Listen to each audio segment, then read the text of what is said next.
I was addicted to cocaine and alcohol, but I quit doing that 9 months or 10 months into our marriage. Almost a year, I quit.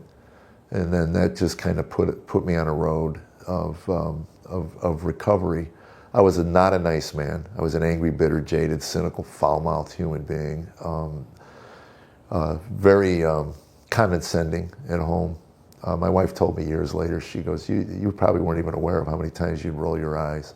I'd say things and I'd go like, she'd say, we should do, like, oh, here we go again. And she said, it just made me feel so small, And again, I didn't consciously do that. It just was who I was. So anyway, I just started a recovery program. I just went inside. I'm in the process of writing a book now called The Examined Life, based on Aristotle's quote, an unexamined life is not worth living. Mm. And it's just a lifelong process, probably 7-8 years into a 12-step program. Tammy and I decided to get a divorce. Papers filled out, notarized by a notary. We didn't have anything to split up. We were broke. And at that point, I just told her, you can have everything, we have. I just want you and the kids to be comfortable. And you deserve better than me. You do. Wow. I was so broken. But that's right where you need to be. I've always said when the world breaks a man or a human being, they just toss him in the trash heap and they leave him there. When God breaks a man, it's for a reason, and build him back up. Mm. And we were 10 minutes filing divorce papers from the courthouse, and Tammy changed her mind. Why did she change her mind? That's a good question. It was interesting. And it was funny. We were sitting on the side of a road of an interstate having the conversation, and I told her, you're out. And she said, what do you mean? I go, you're out, Tammy.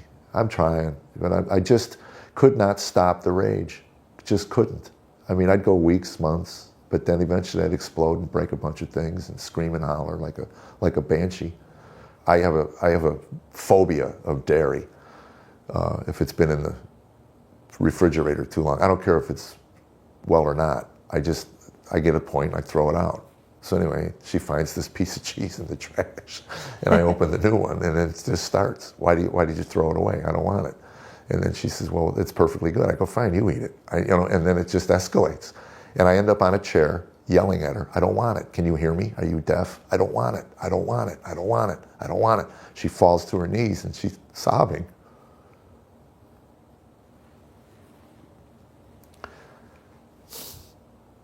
God, it was 30 years ago. Anyway, put my son to bed that night, and he goes, Daddy, you win. I go, what do you mean? He goes, you yell, Mommy cries, you win. Wow. Went downstairs, I told Tammy, I said, I need help. She goes, you think? You think? And I went into therapy. Probably the next week, I went to a meeting that night, I remember, and going, does anybody know a therapist? I have an issue with anger. And that kind of set me on the self-help journey. And then I went through New Age, Buddhism. I was seeking. I was examining my life. Yeah, you're doing 12-step, and they're talking about a higher power. You're an atheist, so you're kind of like, what do I find? Well, that was it. I mean, and I said, look, if I'm making up a deity, that makes me delusional. I mean, I understand God exists or he doesn't. I don't believe he does. But I also opened my mind to crack. I say I moved from atheism to agnosticism. I knew I didn't know. And I did the prayers. They told me to pray. So I did the 3rd step prayer, which is, I did this every day for years. Remove me from God, I use God. Remove me from the bondage of self so that I may better do thy will. Take away my difficulties so that victory over them, others may bear witness to thy strength, thy power, and thy way of life.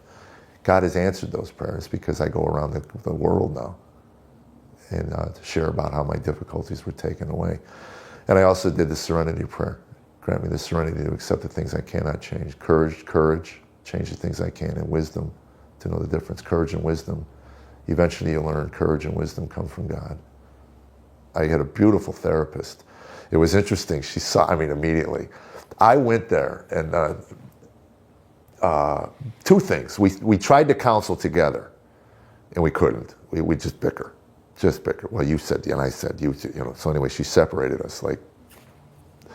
But before she separated us, she asked Tammy, what do you want from our time together? And through her tears, Tammy said, I want him to be the way he was when we were dating. He was so much nicer. And the therapist kind of laughed and said, it'll never be the way it was when you were dating. That's an illusion.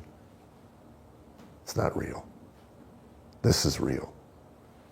And then I read, she put a book in my hands called Road Less Traveled. And Scott Peck, the author of the book, wrote that true love cannot begin in a relationship until conflict enters the relationship.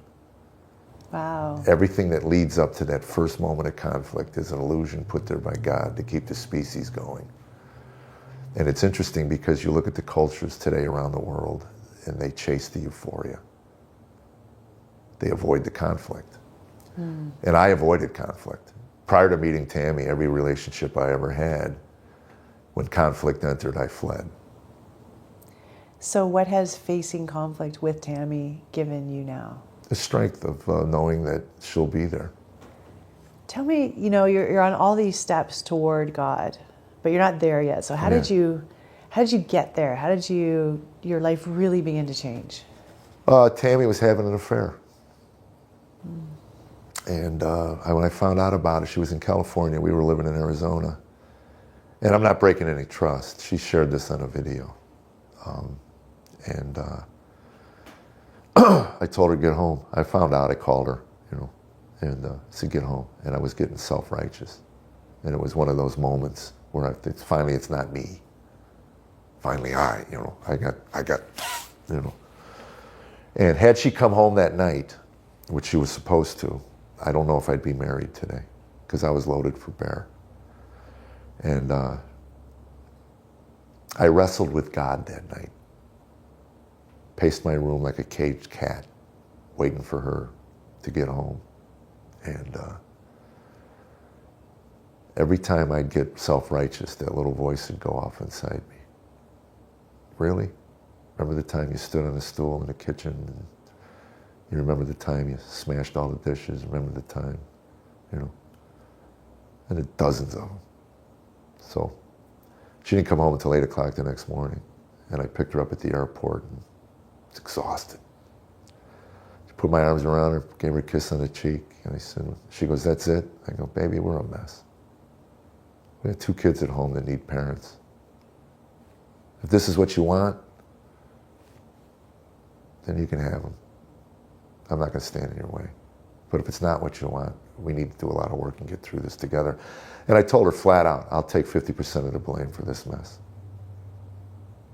Wow. And I said, if it goes to 51, 49, we're not going to get through it. She was involved with him for maybe 3 more months. The most gut-wrenching, heartbreaking period of my life. Wow. I remember being in Vegas and she was in Jersey and I knew she showed dogs.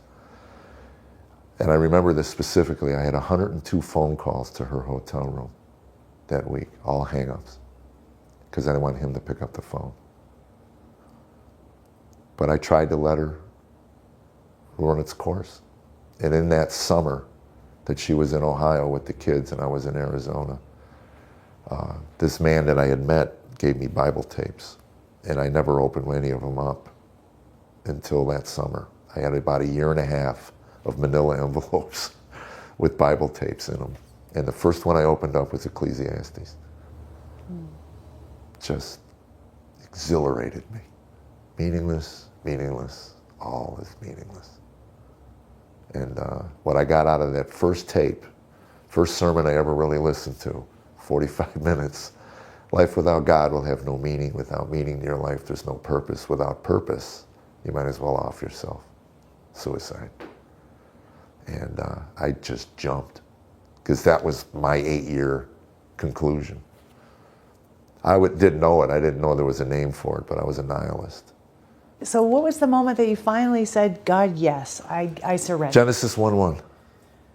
I was listening to all these tapes and I was moving. I was really, something was stirring in me. And when I heard sermon on Genesis 1:1, in the beginning God created, and I found out later Francis Schaeffer called it the most pregnant verse in the Bible. It gives birth to everything else. In the beginning, God.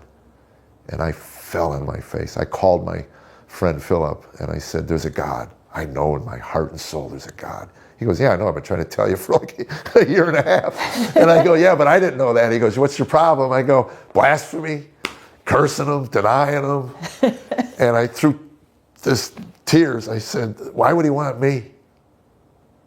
And he says, have you gotten to the cross? I go, what's that? And he goes, oh, can't ruin the ending, you know. And I started listening to everything I could on Jesus and the cross.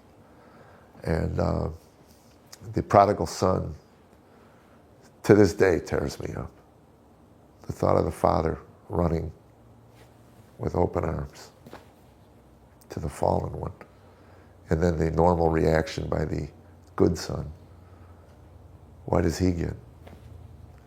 And I realized at that point that Christianity is the only worldview that tells the strong among us to reach back and pick up the weak. Pick up the human debris. And I was human debris. What is different today about Jeff Allen? The peace, the hope. Eternity doesn't begin, and eternal life does not begin when you die. It begins when you say yes to Jesus. I know that there's somebody watching today that, a lot of people probably, that, maybe their marriage is on the rocks, maybe they're fighting an addiction, maybe they're angry, and they don't know that God is maybe real. And they're not really sure how to move forward with their life or get out of the situation they find themselves in. What encouragement could you give that person? Pray, whether you believe or not. Fake it, and seek. Jesus said, knock, I'll answer, seek. So swallow your pride, get on your knees, say, I can't do it anymore.